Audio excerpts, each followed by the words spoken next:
안녕하세요. 오늘 정신분석의 뜰 락강 스터디 진행합니다.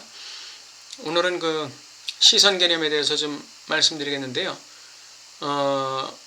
푸코와 보드리아르 그 다음에 락강의 시선 개념에 대해서 좀 구분해서 설명드리겠습니다.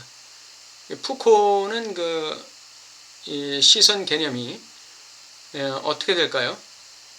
주체 시선은 타자의 언어, 담화에 의해서 각색이 되는 것이죠. 푸코의 그 시선은 두 가지 종류의 시선이 있는데, 처음에는 그 타자의 언어와 담화가 주체의 시선을 지배하는, 물들이는 그러한 의미의 시선입니다. 그러니까 그 주체의 시선이 타자의 시선에 각색되어 버리는 것이죠. 두 번째 관점은 그 파놉티콘의 관점인데, 이것은 그 권력에 의해서, 말하자면 그 권력에 의해서 강요된 어떤 감옥을 얘기합니다. 그러니까 타자의 시선이라는 그 권력, 이게 이제 이때는 이제 시선이 권력으로 나타나게 되죠. 타자의 언어와 타자의 담화가 주체에게 하나의 권력으로 작용해서 주체의 시선을 압도해버리는. 그래서 주체는 그 타자가 욕망하는 것을 욕망하고 타자가 바라보는 것을 바라보게 될 수밖에 없는 그러한 그 감옥에 갇히게 되는 것이죠. 주체의 감옥. 그러나 여기서는 타자의 시선도 살아있고 주체도 여기서는 살아있습니다. 구분이 되어 있다는 얘기죠. 비록 강요당하고 권력으로 강제당하고 있긴 하지만, 그러나 타자의 시선을 벗어날 수 있는, 타자의 시선으로부터 독립할 수 있는 가능성이 있는 채로 타자의 시선에 강요당하고 있는 것이죠. 이게 파놉티콘의 관점입니다. 그 다음에 락강적 시선은 상상계적 시선이 있죠. 이것은 거울상과의 동일시입니다. 내가 거울을 바라보면서 거울 속에 있는 대상이, 타자가 나를 바라보는 거예요. 거울 속에 있는 타자가, 거울상이 나를 바라보는 것이죠. 이것이 거울상과의 상상적 동일시입니다. 이게 상상적 시선입니다. 그 다음에 상징적 시선은 거울 속에 있는 엄마, 그 엄마의 시선이 나를 긍정하고 있을 때 내가 그 엄마의 시선 속에서 자이상이 생기게 되는 것입니다. 이게 상징적 시선이에요. 상징적 동일시로서의 시선이죠. 엄마의 시선과의 동일시입니다. 이렇게 해서 주체는 상징적 시선을 갖게 되는데, 이 상징적 시선을 다른 말로 하면 자이상이라고도 해요.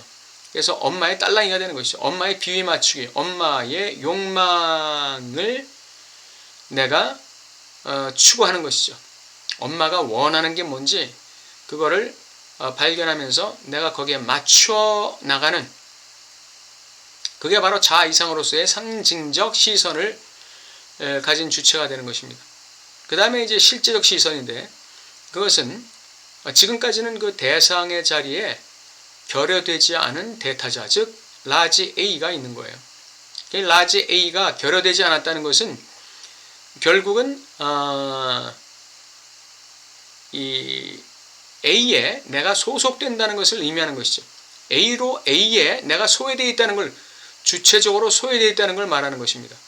상상적 시선, 상징적 시선과의 동일시를 이루긴 하지만 존재적인 의미에서 주체는 소외되어 있다. 그러나 이제 대타자가 라지 A가 아니라 라지 A 슬래시, 즉 결여된 대타자로 등장할 때, 이 결여된 대타자로 타자가 등장할 때 여기서 바로 대상이 존재하게 되는 순간인 것이죠. 대상은 언제 나타납니까? 타자 안에서 결여를 발견할 때 그때 대상이 드러나는 것이죠. 예. 뭔가 타자가 뭔가 나 이외에 다른 걸 욕구하고 있다는 것이죠. 욕망하고 있다는 것입니다. 여기서 주체도 결여된 주체로 등장하게 되는 것이죠. 그래서 타자의 결여와 주체의 결여가 중첩되는 그 공간에 대상이 뜨게 되는 것이죠. 이것이 대상 A입니다. 여기서 이제 충동으로서의 리비도적 메커니즘이 발동되는 거예요. 충동으로서의 리비도적 메커니즘. 다시 말하면 충동의 주체가 되는 것이죠. 한편으로는 욕망의 주체가 되지만 한편으로는 시각 충동이 이때 발동되는 것입니다.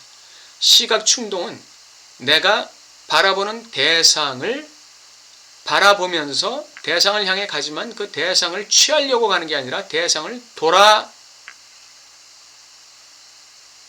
돌아서 변증법적인 원한 운동을 하기 위해서 대상을 향하는 것이죠. 이게 충동의 메커니즘입니다. 그래서 여기서 변증법적 자기 발전이 이루어지는 것입니다. 예. 타자의 공간 속에서 결여를 발견할 때 나도 주체적으로 결여를 수용할 수 있게 되고 주체적으로 결여를 수용할 때 그 결여를 나의 몫, 주체의 몫으로 인정하면서 거기서부터 욕망의 주체, 충동의 주체가 발현되는데 시각으로 볼 때는 시각 충동, 시선 충동이 여기서 이제 발동되는 것이고 시선 충동이라는 게 바로 리비도적 발출을 얘기하는 것이죠. 대상을 향한 리비도적 발출. 그래서 대상 주위를 도는 것이죠. 보드리아르의 그 시선은 타자의 자리에 그냥 기호만 존재하는 거예요. 근데 그 기호가 과열되고 과잉된 것이죠. 그러니까 현대적 의미로 말하면 정보의 홍수입니다. 정보의 홍수가 주체의 시선을 엄몰하는 거예요. 그냥 이 정보의 홍수라는 것은 허구입니다. 허구가 실제의 역할을 해서 마치 허구가 실제처럼 주체의 상징을 갖다가 엄몰하는 거예요. 상징계를 붕괴시키는 거죠. 주체의 상징계를 붕괴시키는 거예요. 그래가지고 주체를 이 정보의 홍수 속에 가두는 것입니다. 과열된 기호 속에 주체의 시선을 완벽하게 가두는 것이 바로 보드리아르의 시선이에요. 타자가 존재하지 않는 것이죠. 타자의 시선이라는 게 없는 것이에요. 그냥 타자의 시선의 자리에 정보와 이 기호의 과잉 또는 이미지의 과잉만이 존재하는 것이고 그 과잉된 이미지가 과잉된 기호가 주체의 시선을 완벽하게 가두는 것입니다. 그런데 이것이 푸코의 파놉티콘 관점에서의 그 시선과 다른 점은 이 푸코의 그 파놉티콘 관점에서는 타자도 살아있고 주체도 살아있어요. 그런데 이 보드리아르의 관점에서는 타자도 없고 주체도 없어요. 그럼 뭐만 있느냐? 기호의 과잉 속에 엄몰되어 있는 주체성 없는 주체 하나만 존재하게 되는 것이죠. 이것이 바로 보드리아르의 그 시선입니다. 그런데 이 보드리아르의 시선의 경우에 어떻게 그러면 문제는 뭐냐면 어떻게 주체가 진정한 주체로서 등장할 수 있느냐? 그것이 문제죠. 기호의 과잉 속에 엄몰되어 있는 완벽하게 갇혀있는 주체가 어떻게 그 기호의 과잉의 감옥에서 탈출할 수 있느냐? 마치 남대천의 급물살을 거슬러 올라가는 연어처럼 어떻게 주체가 그 정보의 홍수, 정보의 급물살을 거슬러서 어떻게 자기의 주체성을 유지할 수 있느냐가 관건이 되는 것입니다.